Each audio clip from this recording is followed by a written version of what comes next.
Hello my dear friends, myself यार सोनू शर्मा। और आज मैं आपके सामने मोस्ट इंपॉर्टेंट क्लास लेके आ रहा हूँ। काफी दिनों से मेरे पास क्वेरी आ रही थी दोस्तों कि जनरल साइंस में जो कि इलेक्ट्रिक करंट वाला चैप्टर, इसमें बच्चों को बहुत दिक्कत आती है। लेकिन मेरे टीम के गाइड करने पर या उनके कहने पर आज मैं आपके सामने बहुत ही धमाकेदार क्लास लेके आ रहा हूँ दोस्तों, जिसमें मैं आपको विश्वास दिलाता हूँ जिसने मेरी क्लास ले ली उसको जिंदगी में भी कभी भी इलेक्ट्रिक करंट वाले चैप्टर में कभी कोई डाउट नहीं रहेगा। और आप चाहे कोई से भी कंपटीशन की तैयारी कर रहे हो, आपका एक भी क्वेश्चन गलत नहीं होगा जनरल साइंस में। इसका मैं आपको विश्वास दिलाता हूँ। और आगे फिर आप मेरी क्लास लेके देखिए, आपको खुद को विश्वास होगा और बहुत मजा आएगा क्लास लेने में। आज तो अपने स्टार्ट करते हैं, आपका टाइम वेस्ट नहीं करते हुए जनरल साइंस की क्लास। उसमें अपना टॉपिक है इलेक्ट्रिक करंट। तो सबसे पहले मैं आपको बेसिक चीजें बताऊंगा जिसके क्वेश्चन एग्जाम में पुटअप होते हैं। मैं आपको सिर्फ वही चीज बताऊंगा जो एग्जाम में आती है, फालतू का कचरा मैं बिल्कुल हटा रहा हूँ दोस्तों, ठीक है। तो अपन स्टार्ट करते हैं इलेक्ट्रिक करंट। तो सबसे पहले तो धारा होती क्या है, धारा होती क्या है, करंट होती क्या है। तो दोस्तों धारा को मैं आई से दर्शाता हूँ। किससे दर्शाता हूँ? आई से। और धारा आई बराबर होता है Q अपॉन टी।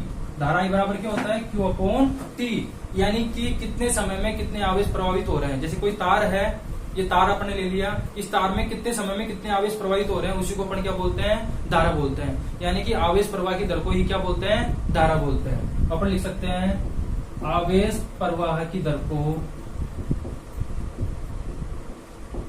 विद्युत धारा कहते हैं। विद्युत धारा कहते हैं। क्लियर है दोस्तों? विद्युत धारा क्या होती है? आवेश प्रवाह की दर। तो आपने कितने समय में कितने आवेश प्रवाहित किए, उसी को क्या बोलते हैं? विद्युत धारा। सपोज करो मेरे पास Q बराबर चार्ज, इसको इंग्लिश में बोलते हैं अपन चार्ज। अगर मेरे पास आवेश, हिंदी में बोलते हैं इसको आवेश, ये आपके पास है समय, T आपके पास क्या है? समय।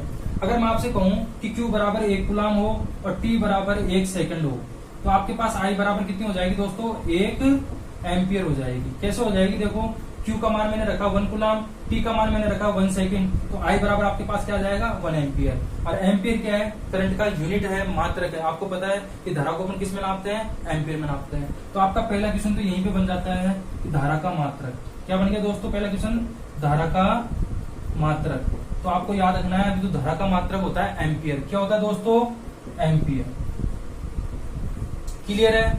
उसके बाद आपसे दूसरा क्वेश्चन बन जाएगा आपके एग्जाम में, विद्युत धारा को किसके द्वारा मापा जाता है, इसके मापने के उपकरण को क्या बोलते हैं? तो धारा का मापन, धारा का मापन अपन दोस्तों धारा का मापन करते हैं एमीटर के द्वारा। किसके द्वारा करते हैं? एमीटर के द्वारा।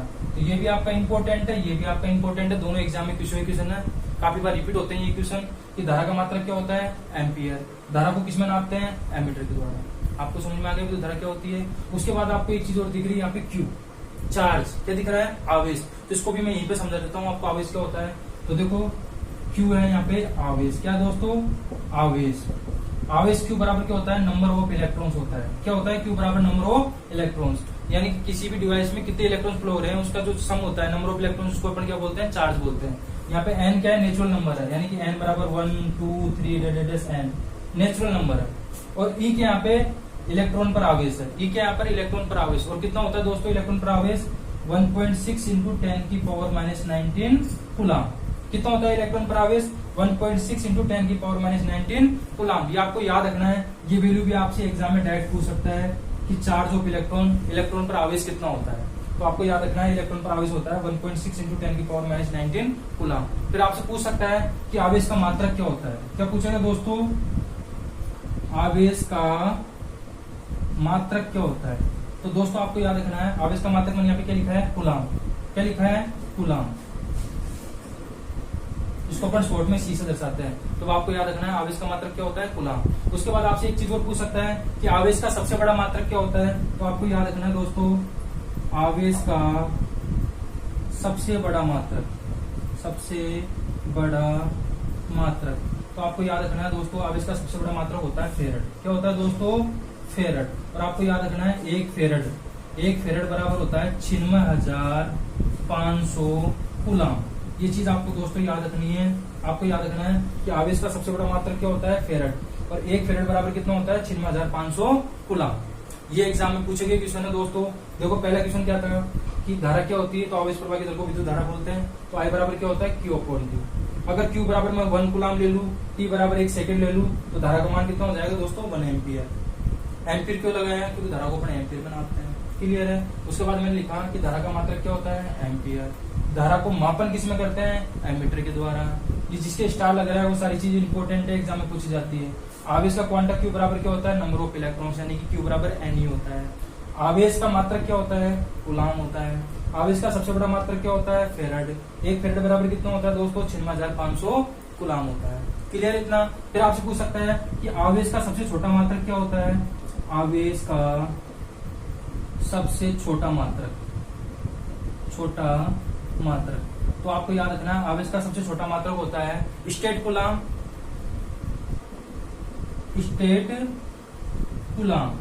या फिर इसका दूसरा नाम है फ्रैंकलिन। क्या नाम है दूसरा इसका, फ्रैंकलिन। एक साइंटिस्ट का नाम है फ्रैंकलिन। तो आपको दोनों नाम याद रखने हैं। तो आपको याद रखना है आवेश का सबसे बड़ा मात्रक क्या होता है, फेराड। एक फेराड बराबर कितना होता है, 96,500 कूलाम। और आवेश का सबसे छोटा मात्रक क्या होता है, स्टेट कूलाम या फिर फ्रैंकलिन। यहाँ तक आपको दोस्तों समझ में आ गया। एक बार इसका स्क्रीनशॉट ले लीजिए, फिर अपन आगे चलते हैं और इम्पोर्टेंट टॉपिक की तरफ।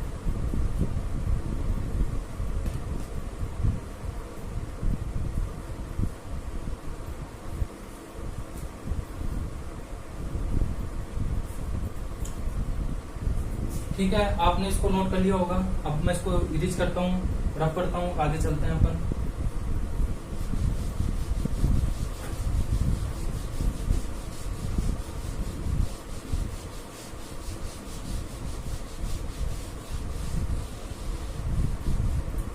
अब चलते हैं अपना मोस्ट इंपोर्टेंट नेक्स्ट टॉपिक, जो कि आपके एग्जाम पूछा जाता है, ओम का नियम।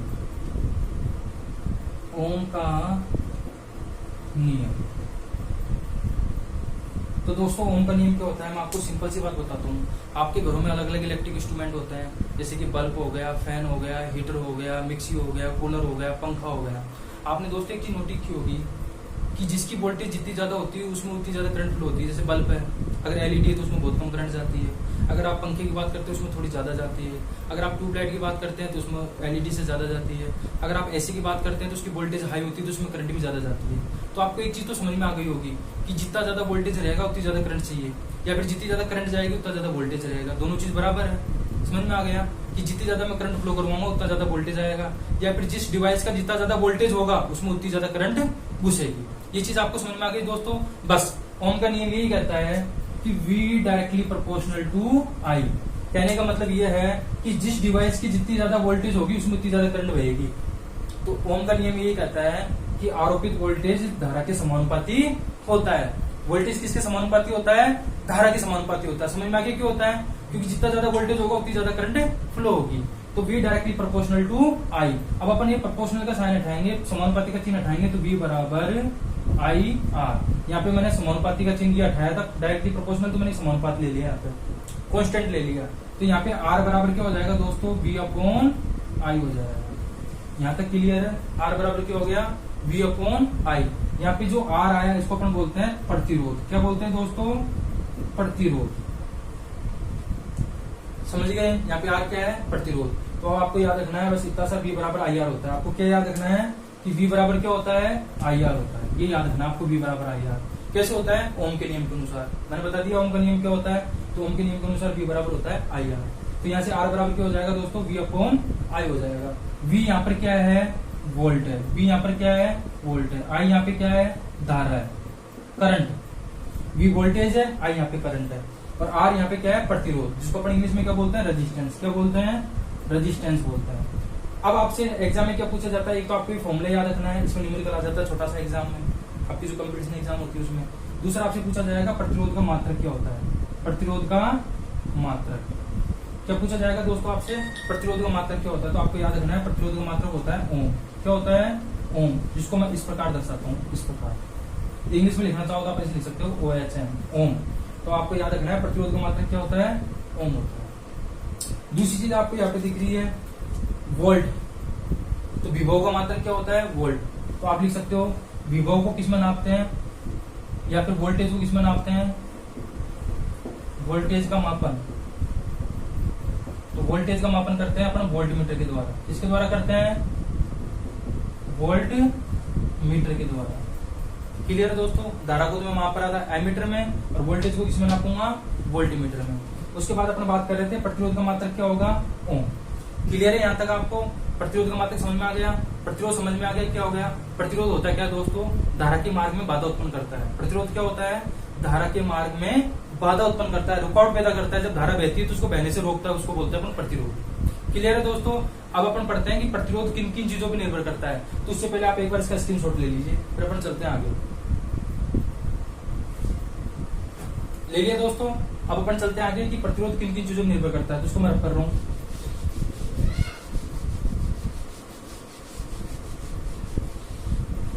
अब अपन पढ़ते हैं प्रतिरोध की निर्भरता। प्रतिरोध किन किन कारकों पर निर्भर करता है।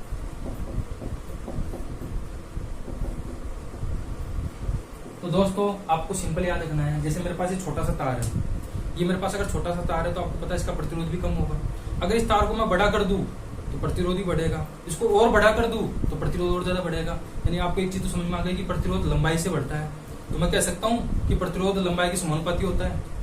तो पहली चीज तो आपको याद रखनी है, जो प्रतिरोध होता है वो लंबाई के समानुपाती होता है। जितनी ज्यादा लंबाई बढ़ेगी उतना ही प्रतिरोध बढ़ता चल जाएगा। दूसरी चीज आपको याद रखनी है, प्रतिरोध क्षेत्रफल के व्युत्क्रमानुपाती होता है। एक है यहाँ पे क्षेत्रफल।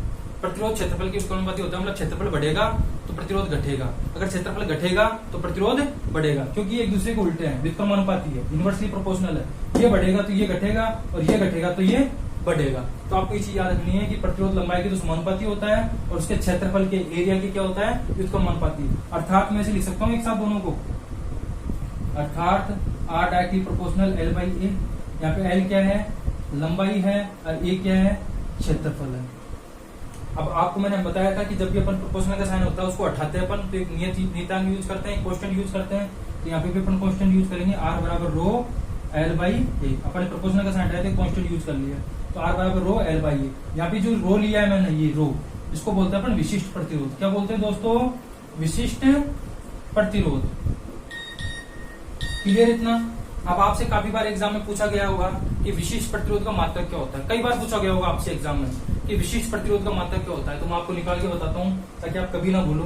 तो देखो यहाँ से रो की वैल्यू निकाल के बताओ, तो रो बराबर हो जाएगा यहाँ पे R, ये चला जाएगा ऊपर और L आ जाएगा नीचे, आ गया। अब देखो दोस्तों, R क्या यहाँ पे प्रतिरोध, तो प्रतिरोध का मात्रक मैंने आपको क्या बताया था, ओम। प्रतिरोध का मात्रक क्या बताया था, ओम। एक है यहाँ पे क्षेत्रफल, तो क्षेत्रफल का मात्रक क्या होता है, मीटर स्क्वायर, लंबाई इंटू चौड़ाई, तो मीटर स्क्वायर। अपॉन लंबाई का मात्रक क्या होता है, मीटर, तो मीटर। तो 1 मीटर से 1 मीटर कट गया, तो प्रतिरोध का मात्रक क्या आ गया दोस्तों, ओम मीटर। तो आपको याद रखना है, आपसे एग्जाम में पूछा जाए कि प्रतिरोध का मात्रक क्या होता है, तो ओम। प्रतिरोध का मात्रक तो क्या होता है, ओम। और आपसे पूछ लिया जाए कि विशिष्ट प्रतिरोध का मात्रक क्या होता है, तो विशिष्ट प्रतिरोध का मात्रक होता है ओम इंटू मीटर। क्या होता है विशिष्ट प्रतिरोध का मात्रक, ओम इंटू मीटर। ये याद रखना, आप गलती मत करना। बच्चे क्या करते हैं, विशिष्ट प्रतिरोध का मात्रक भी ओम करके आ जाते हैं, लेकिन गलत है। विशिष्ट प्रतिरोध का मात्रक होता है ओम इंटू मीटर और प्रतिरोध का मात्रक क्या होता है, ओम। आई होप आपको ये क्लास समझ में आ गई होगी। अपने प्रतिरोध के बारे में पढ़ लिया, विशिष्ट प्रतिरोध के बारे में पढ़ लिया, प्रतिरोधों की ताप की निर्भरता पढ़ ली। अब आप इसको एक बार नोट कर लीजिए। उसके बाद अपन पढ़ते हैं प्रतिरोधों का कॉम्बिनेशन, यानी कि प्रतिरोधों का संयोजन। तो एक बार दोस्तों इसको नोट कर लीजिए आप।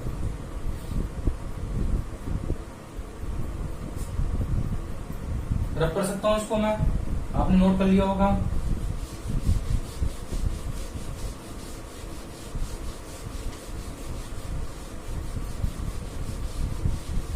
अब दोस्तों आपके पास न्यूमेरिकल्स आते हैं एग्जाम में, प्रतिरोधों के संयोजन पे क्वेश्चन आते हैं एग्जाम में। तो अपन पढ़ते हैं प्रतिरोधों का संयोजन। प्रतिरोधों का संयोजन। अब दोस्तों प्रतिरोधों का संयोजन दो प्रकार से होता है। प्रतिरोधों का संयोजन कितने प्रकार से होता है, दो प्रकार से होता है। प्रतिरोधों का संयोजन अपन दो प्रकार से करेंगे। पहला संयोजन तो होता है श्रेणीक्रम संयोजन। कौन सा होता है, श्रेणीक्रम संयोजन। दूसरा होता है समांतर क्रम संयोजन। प्रतिरोधों का संयोजन अपन दो प्रकार से करते हैं। पहला तो श्रेणीक्रम संयोजन और दूसरा समांतर क्रम संयोजन। तो पहला अपन केस लेते हैं श्रेणीक्रम संयोजन। इस श्रेणीक्रम संयोजन होता क्या है उसको अपन देखते हैं। तो पहला लेते हैं अपन केस। अब प्रतिरोधों का श्रेणीक्रम संयोजन का मतलब होता है जैसे मैंने 2 या 2 से अधिक प्रतिरोध ले लिया, पहला ले लिया, दूसरा ले लिया, तीसरा ले लिया, तीनों को मैंने क्या जोड़ दिया, एक ही तार से जोड़ दिया, एक ही लाइन में जोड़ दिया। इसको बोलते हैं अपन श्रेणीक्रम संयोजन। अब बेटा इसमें करंट भी फ्लो करवानी है, तो करंट फ्लो करवाने के लिए मैं यहाँ पे क्या लगाऊंगा, एक बैटरी लगाऊंगा, एक की लगाऊंगा, एक स्विच भी तो लगाना पड़ेगा, एक बैटरी भी लगानी पड़ेगी। मैंने 20 वोल्ट की तो एक बैटरी लगा दी और एक की लगा दी यहाँ पे। जैसे ही मैं इस की में से करंट फ्लो करूंगा, सपोज करो इसका प्रतिरोध R1 है, इसका प्रतिरोध R2 है, इसका प्रतिरोध R3 है। जैसे ही मैं यहाँ से की को ऑन करके यहाँ से करंट फ्लो करूंगा, तो सपोज को यहाँ से कितनी करंट फ्लो होने लग गई, I। यहाँ से कितनी करंट निकलने लग गई, I। जैसे ही बेटे यहाँ से आई करंट फ्लो होगी, तो देखो आई करंट, अभी एक ही तार है, तो एक ही तार है तो करंट सीधी जाएगी तार में, कहीं भी नहीं बटेगी। अगर यहाँ पे दो रास्ते होते तो करंट बढ़ जाती, लेकिन यहाँ पे तो एक ही तो रास्ता है, तो करंट सीधे जाएगी ऐसे कैसे? तो करंट कहीं पे बढ़ रही है क्या? नहीं बढ़ रही। तो इसमें भी आई करंट जाएगी, इसमें भी आई करंट जाएगी, और इसमें भी आई करंट जाएगी, कहीं करंट कहीं पे भी नहीं बढ़ रही। लेकिन दोस्तों रेजिस्टेंस अलग अलग है, तो रेजिस्टेंस अलग अलग तो वोल्टेज तो अलग अलग होगा। तो मैंने माना इसका वोल्टेज V1 है, इसका वोल्टेज V2 है, इसका वोल्टेज V3 है। अब हमेशा दोस्तों एक बात ध्यान रखना, जो चीज बढ़ती है, जो चीज बढ़ती है उसको पकड़ के वापस जोड़ दो। क्या याद रखना, जो चीज बढ़ गई उसको पकड़ के वापस जोड़ दो। तो आपके पास क्या बटा है? वोल्टेज बटा है, तो वोल्टेज को पकड़ के जोड़ दो। तो पहले टोटल वोल्टेज कितना था दोस्तों? V। अरे बढ़ के कितना हो गया था? V1 plus V2 plus V3 वापस जोड़ दिया, जो बटा था उसको वापस जोड़ दिया, तो टोटल V बराबर क्या आ गया? V1 plus V2 plus V3। Clear इतना? अब अपन ने पढ़ा था चूंकि V बराबर क्या होता है?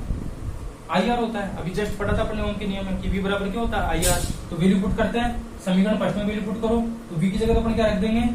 IR। V1 की जगह क्या रखेंगे? करंट तो I है, V1 की जगह देखो करंट तो I है, तो I, और R की जगह कितना है? R1। V2 की जगह अपन क्या रखेंगे? करंट तो I है लेकिन R2, I R3। अब देखो दोस्तों यहाँ पे सब में से I कॉमन आ रहा है, तो I कॉमन ले लो यहाँ से, तो R1 plus R2 plus R3, सब में से I कॉमन ले लिया, इस I से I कट गया, तो R इक्विवेलेंट बराबर कितना आ गया आपके पास? R1 plus R2 plus R3 dash dash dash. अगर आपके पास बहुत सारे रेजिस्टेंस हो तो आप इस प्रकार उनको सबको जोड़ सकते हो। तो आपके पास फॉर्मूला निकल के आ गया कि जब भी अपन प्रतिरोधों को श्रेणी क्रम में जोड़ते हैं तो उसका जो तुल्य प्रतिरोध अपन निकालते हैं, जैसे एग्जाम पूछते हैं आपसे कि तुल्य प्रतिरोध याद करो 3-4 प्रतिरोधों को जोड़ के, तो उसका तुल्य प्रतिरोध का फॉर्मूला होता है श्रेणी क्रम संयोजन का, R इक्विवेलेंट बराबर R1 plus R2 plus R3 dash dash dash Rn तक। अब इसमें आपको कोई क्वेश्चन आ जाए, कोई वैल्यू दे दे तो आप आराम से सोल्व कर सकते हो। इसकी प्रैक्टिस मैं आपको अगले वीडियो में करवाऊंगा, इसके क्वेश्चनों की बहुत अच्छे क्वेश्चन लेके आऊंगा। अभी तो अपन थ्योरी पे चल रहे हैं, थ्योरी पढ़ लेते हैं इसकी। आई होप आपको समझ में आ गया श्रेणी क्रम संयोजन। एक बार इसका स्क्रीनशॉट ले लीजिए, फिर अपन चलते हैं समांतर क्रम संयोजन पर।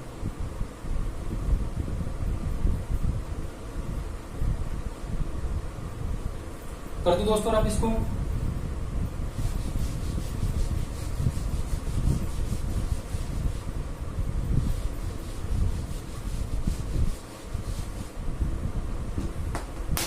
नेक्स्ट आता है समांतर क्रम संयोजन। क्या आता है? सेकंड वाला समांतर क्रम संयोजन। अब समांतर क्रम का मतलब क्या होता है? एक के नीचे दूसरा, दूसरे के नीचे तीसरा। तो अपन क्या करेंगे? दो या दो से अधिक रेजिस्टेंस लेंगे, उसको इस प्रकार अपन जोड़ेंगे। जैसे कि पहला रेजिस्टेंस, इसके ऊपर ये दूसरा रेजिस्टेंस,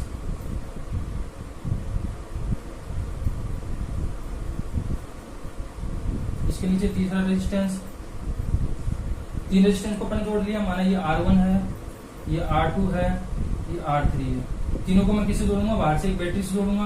मैंने माना कि यहाँ पे V वोल्ट की एक बैटरी ले ली और यहाँ पे एक की ले ली, यहाँ पे V वोल्ट की एक बैटरी ले ली, यहाँ पे एक की ले ली।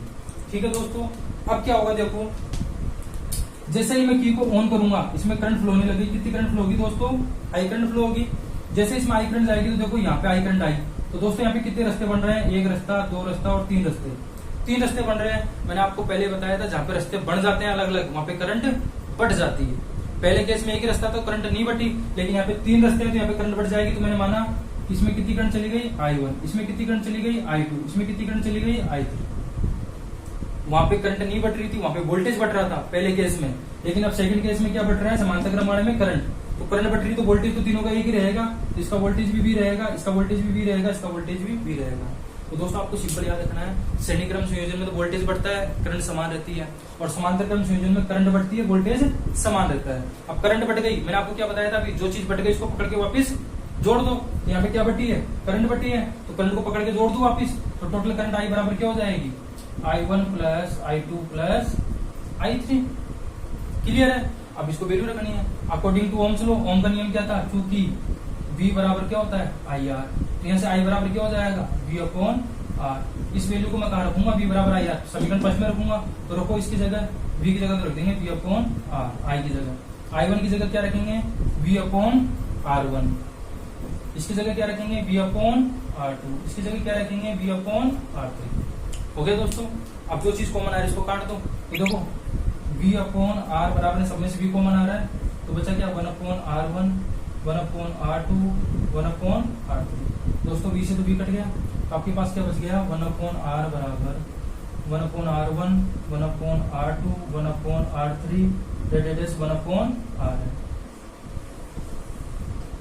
ये आपके पास सूत्र निकल के आ जाता है दोस्तों समांतर क्रम संयोजन। किसका सूत्र निकल के आ जाता है? प्रतिरोधों का समांतर क्रम संयोजन। श्रेणी क्रम संयोजन का सूत्र निकल गया है कि R बराबर R1 plus R2 plus R3 plus R4 divided R है, जितने भी रेजिस्टेंस हो। और समांतर क्रम का सूत्र निकल के आता है 1 अपॉन R बराबर 1 upon R1 plus 1 upon R2 plus 1 upon R3 divided 1 upon R है। अब दोस्तों इस पे क्या आते हैं आपके एग्जाम में न्यूमेरिकल्स आते हैं। क्या आते हैं? न्यूमेरिकल्स। तो मैं आपको 2 न्यूमेरिकल्स इस पे करवा देता हूँ, एक बार आप इसका स्क्रीनशॉट ले लीजिए, अगर कोई डाउट हो तो कमेंट कर देना।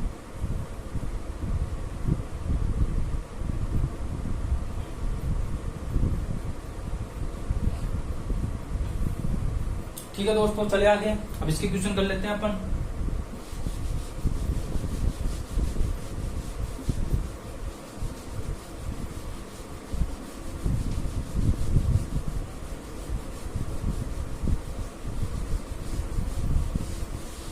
अब जैसे आपके सामने में 2 क्वेश्चन लेता हूं।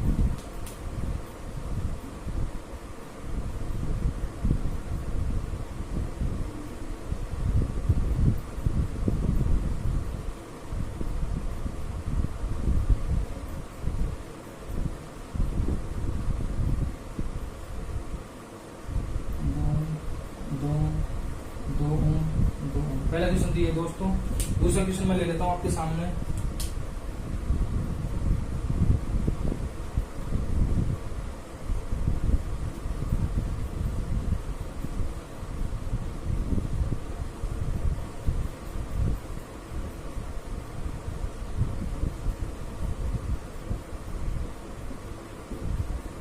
एक ओम, 4 ओम, 4 ओम, 1 ओम, 2 ओम, 2 ओम।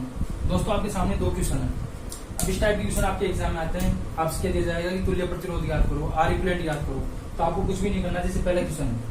अब पहले क्वेश्चन में देखो आपको जाना है A से लेके B तक। कहाँ जाना है दोस्तों? आपको A से लेके B तक जाना है। बस दिमाग में क्या रखो, A से लेके B तक जाना है। तो आप मुझे एक बार बताओ, मुझे A से लेके B तक जाना है, तो एक रास्ता तो ये हो गया मेरे पास A से B तक जाने का, और दूसरा रास्ता मेरे पास ये हो गया कि मैं A से लेके B तक जा सकता हूँ।